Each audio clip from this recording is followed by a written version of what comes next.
Kryeministri Sali Berisha identifikoi liberalizimin e vizave si agjendë prioritare të mazhorancës që drejton kjo si përgjigje ndaj strategjisë së opozitës për protesta e zgjedhjet parakohshme. Zoti Berisha theksoi jo për herë të parë se mbetet i hapur të respektojë çdo formë të demonstrimit demokratik opozitar, që gjithsesi si tha, nuk do të pengojë mazhorancën të përmbushë objektivat e saj.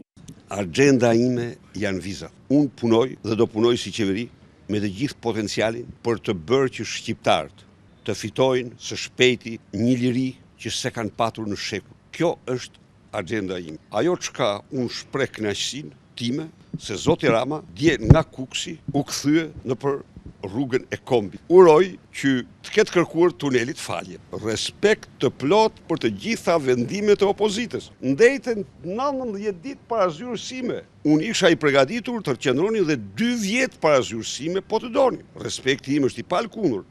Një vend tjetër i madh i spastroi me përmarim dhe polici. E dini ju historinë. Unë nuk i çova në gjyq. Fare. Si përgjigje ndaj interesit të gazetarëve, kryeministri foli dhe mbi debatin që ka nxitur vendosja e kasave fiskale. Këto të fundit ai i konsideroi si pasaportat biometrike për biznesin, duke zbardhur paralelisht skemën sipas së cilës ky proces do t'i kushtojë zero biznesit. Të gjithë biznesit të madh do t'i zbritet në shpenzime. Biznesit të vogël që nuk i llogaritën shpenzim, do t'i zbriten tërësisht në taksa.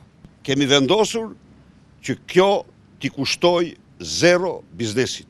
Akuzave të opozitës lidhur me procesin e vendosjes së kasave për biznesin, kryeministri u përgjigj duke kujtuar thirrjet kundërshtuese të përfaqësuesve të saj për pajisjen e qytetarëve me pasaporta biometrike përpara zgjedhjeve të qershorit 2009.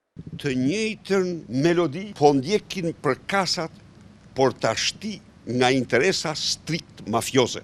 Si mund të derish lot krokodili ti për kasat në një kohë kur kasa kushton jo më shumë se taksa e emrit që u vend ti, dhe që je i vetmi në Europë që vend taks për emrin, dhe që detyrove qeverinë të ndërhyjë me ligj për të përcaktuar kufirin tek thana. Dhe këta dalin derdhin lot. Ja pra unë u garantoj këtyre zotrive se kasat do të vihen dhe asgjë s'do mund pengoj vendosjen e kasave. Ky është një kusht për modernitetin dhe europianizimin e shitjeve në Shqipëri.